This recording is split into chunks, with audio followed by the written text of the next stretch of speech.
कोविड-19 के काल में आयुर्वेद से भी उपचार किया जा रहा है। यह कितना कारगर है, सीधे जानते हैं डॉक्टर सुषमा खंडेलवाल जी से। नमस्ते, कैसे हैं आप सब? कोरोना वायरस से निपटने में आयुर्वेदिक इलाज कितना कारगर है? कोरोना वायरस में आयुर्वेदिक इलाज बहुत कारगर है। मैं पूरे साल भर से कम 300 से 400 पेशेंट्स मैंने ठीक किए हैं कोरोना के, और बहुत इफेक्टिव ट्रीटमेंट है आयुर्वेद से। क्या इसके साथ एलोपैथिक इलाज भी लेना चाहिए? इसके साथ एलोपैथिक लेना है या नहीं लेना है, वो पूरा डिपेंड करता है पेशेंट पर। मतलब मैं तो प्योर आयुर्वेद से ठीक हुई हूँ, मुझे भी कोरोना हो गया था, और कुछ पेशेंट्स हैं मेरे जिन्होंने प्योर आयुर्वेद लिया और पूरी तरीके से ठीक हुए। बट वो थोड़ा सा कोरोना का डर इतना ज़्यादा है सबके अंदर कि सिर्फ आयुर्वेद लेने में थोड़ा डरते हैं। तो मुझे लाइक कोई प्रॉब्लम नहीं है अगर एलोपैथी के साथ ले रहे हैं तो। बट हाँ, प्योर आयुर्वेद भी कोरोना ठीक कर सकता है, चाहे किसी भी लेवल का उनके infection, mild, moderate, severe. Covid होने पर खाने में किन चीजों को शामिल करना चाहिए? कोविड में क्या क्या नहीं खाना चाहिए और क्या क्या खाना चाहिए, that's very important. Like we said covid diet, जो मैंने भी फॉलो की थी। कोई भी बीमारी जब हमारे अंदर आती है, कोई भी वायरस, बैक्टीरिया, फॉरेन बॉडी आती है, तो सबसे पहले हमें लंघन करना चाहिए। लंघन मीन्स लघु भोजन।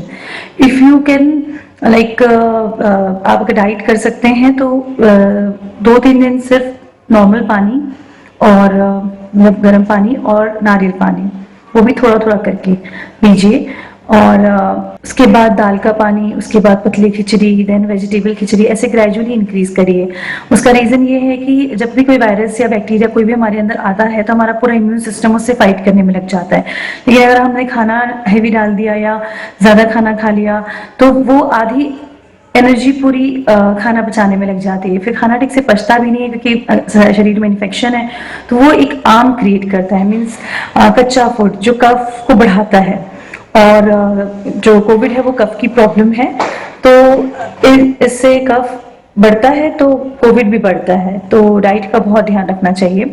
दूध से बनी चीजें, fruit, juices, it should be avoided. बाकी तो गरिष्ठ खाना सारे अवॉइड करना है, बहुत हल्का खाना खाना है। होम आइसोलेशन होने पर किन बातों का ध्यान रखना जरूरी है? होम आइसोलेशन में किन बातों का ध्यान रखना चाहिए, उसके लिए आई वुड सजेस्ट कि सबसे पहले तो अपने आप को क्वारंटाइन कर ही लिया आपने, तो सबसे दूरी बना के रखना है। जब भी आपको कोई खाना देने आ रहा है तो आपको डबल मास्क पहन के लेना है, उन्हें भी डबल मास्क पहन के देना है, और उनको हमें देने के बाद हाथ धोना है अच्छे से। दूसरा, हाइजीन का आपको बहुत ध्यान रखना है। अपनी पर्सनल हाइजीन का भी हर 2-3 घंटे में आपको गरारे करने हैं, भाप लेनी है, और लाइट एक्सरसाइज करनी है, और आपके बेडशीट आपको हर 2-3 दिन में वॉश करनी है, डॉल में भिगो के रख के फिर उसको सुखाना है। आपका फ्लोर क्लीनिंग, झाड़ू पोछा आपको खुद करना चाहिए। डेटॉल से लास्ट में सेवलॉन या डेटॉल डाल के पोछा लगाना चाहिए। बर्तन आप वॉश करें अच्छे से। अगर आप डिस्पोजेबल लेने हैं तो डिस्पोजेबल को भी एक अच्छे प्रॉपर थैली में रखकर ऐसे रखें कि वो आप तक ना आए उसकी स्मेल वगैरह। बेटर है 2-3 बर्तन आप ले लें और खुद ही वॉश करके फिर उसको बाहर ट्रे में रख दें, और जो भी आ रहा है वो उसमें आपको खाना दे दे। तो ये थोड़े से डूज एंड डोंट्स हैं। दुनिया और डॉयचे वेले लाए हैं आपके लिए 5 लाख रुपए तक के उपहारों की शानदार सौगात। 2 अप्रैल से 1 मई तक आप जीत सकते हैं शानदार इनाम। हर दिन देना है बस 5 सवालों के जवाब। जीतो खुशियां कॉन्टेस्ट में आप इस तरह ले सकते हैं भाग। वेब दुनिया डॉयचे वेले कॉन्टेस्ट में भाग लेने के लिए सबसे पहले अपने मोबाइल पर वेब दुनिया ऐप अपडेट करें। यदि मोबाइल पर ऐप नहीं है तो आप नए सिरे से ऐप डाउनलोड कर कॉन्टेस्ट में भाग ले सकते हैं। गूगल प्ले स्टोर पर जाइए और वेब दुनिया ऐप डाउनलोड कीजिए। वेब दुनिया ऐप डाउनलोड कर चुनिए हिंदी भाषा। टॉप मेनू बार में गिफ्ट आइकन को क्लिक कीजिए। फेसबुक या जीमेल से लॉगिन कर जीतो खुशियां कॉन्टेस्ट का हिस्सा बनिए। आपको हर दिन 5 सवालों का सेट मिलेगा, जिनके जवाब वेब दुनिया और डॉयचे वेले के लेखों में मिलेंगे।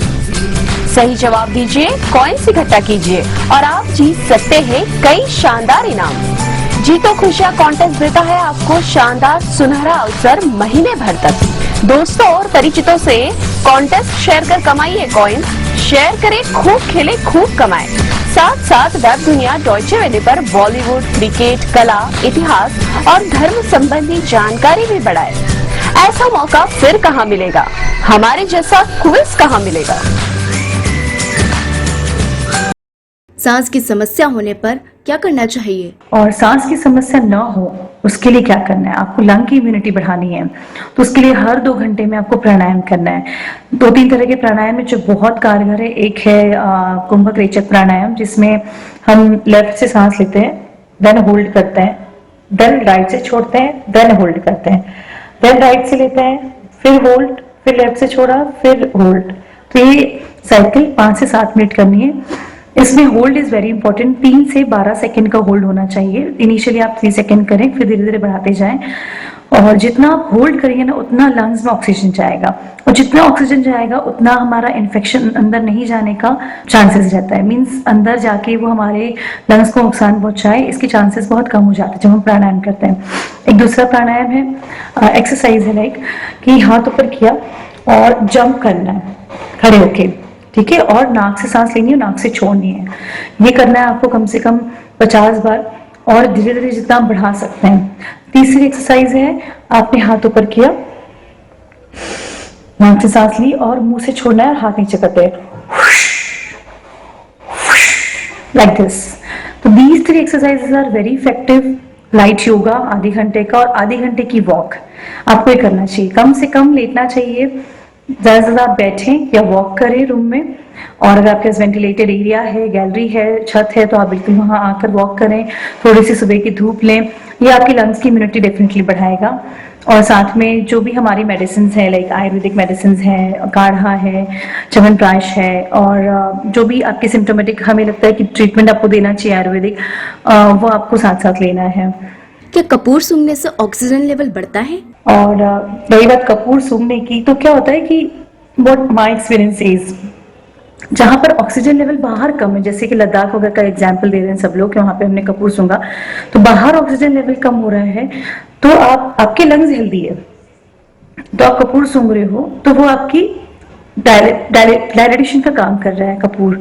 लेकिन इसमें क्या हो रहा है कि आपकी लंग्स में अगर इन्फेक्शन चला गया है, तो kapur will not heal it, healing नहीं कर पाएगा। उसके लिए तो आपको मेडिसिन ही लगेगी। थोड़ा सा ब्रोंकोडायलेशन होगा, आप कंफर्टेबल हो जाएंगे, but that's not the treatment. Okay, तो इस चीज का बस ध्यान रखें, दैट्स नॉट द ट्रीटमेंट। क्या कोरोना के भय से लोग इसकी चपेट में ज्यादा आ रहे हैं? कोरोना का डर लोगों को ज्यादा मार रहा है। चपेट में तो खैर हम इन्फेक्शन की वजह से आ रहे हैं। सामने से कोई अगर इन्फेक्टेड पर्सन हमारे कांटेक्ट में आ गया है, हमारा मास्क हट गया है, या हमारे घर में कोई इन्फेक्शन लेके आया है और हम घर वालों के साथ तो मास्क पहन के रह नहीं रहे, तो इस तरह से घरों में स्प्रेड हो रहा है। तो स्प्रेड होने का रीजन इज नॉट डर। यस, जो क्रिटिकल हो रहे हैं, जो बीमार पड़ रहे हैं, वो आधा डर के मारे हो रहे हैं। क्योंकि आप WHO की भी स्टडी देखेंगे, कई जगह रिसर्च हुई है, जितना आप डरते हैं हमारी इम्यूनिटी उतनी लो हो जाती है। और ये सब माइंडसेट का खेल है। आपने अगर सोच लिया है कि मुझे डरना नहीं है, मुझे जीतना है, तो कोई आपको नहीं हरा सकता। और अगर आप डर गए तो डर के मारे आधे जान निकल जाएगी। अगर आयुर्वेद से ठीक हो सकते हैं तो सरकार इसे क्यों नहीं लागू कर रही? और यस, आयुर्वेद से डेफिनेटली पूरे ठीक हो सकते हैं कोविड में। और बहुत पूरे इंडिया में बहुत सारे डॉक्टर्स हैं आयुर्वेदिक जो इसको ट्रीट कर रहे हैं, और उनको बहुत अच्छे रिजल्ट्स मिल रहे हैं, पेशेंट ठीक भी हो रहे हैं। पर सरकार इसको क्यों नहीं लागू कर रही है तो सरकार ही बता पाएगी। पर एक चीज और है कि लाइक अब समय आ गया है कि हमें दोनों चीज मिक्स करनी चाहिए, आयुर्वेद एलोपैथ दोनों दो आप पेशेंट को, ताकि मोर्टेलिटी रेट कम हो और दूसरा पेशेंट अननेसेसरली कॉम्प्लिकेट ना हो और जल्दी रिकवरी हो। कोविड पेशेंट को आप कैसे मोटिवेट करेंगे? और मैं सभी को मोटिवेट करने के लिए एक ही चीज बोलूंगी कि कोई भी चीज से डरो नहीं, बी पॉजिटिव, बिल्कुल नहीं डरना है। हो गया तो कोई बात नहीं, हो गया तो हो गया। कोविड है, कोई कैंसर नहीं है। आपको पता है इससे ज्यादा, कोविड से ज्यादा मौतें कैंसर से होती है, हार्ट प्रॉब्लम से होती है, रोड एक्सीडेंट से होती है। तो लाइक डेथ तो किसी से भी रीजन से हो सकती है। अभी भी 2% डेथ्स हो रही है कोरोना से। तो डरना नहीं है, अपने आप को पॉजिटिव रखिए। जितना पॉजिटिव सोचेंगे, सब माइंडसेट का खेल है। आप जितना पॉजिटिव सोचेंगे आप उतना पॉजिटिव रहेंगे, जितना नेगेटिव सोचेंगे उतना नेगेटिव रहेंगे, और प्रॉब्लम बढ़ेगी। तो इसलिए be positive and be confident.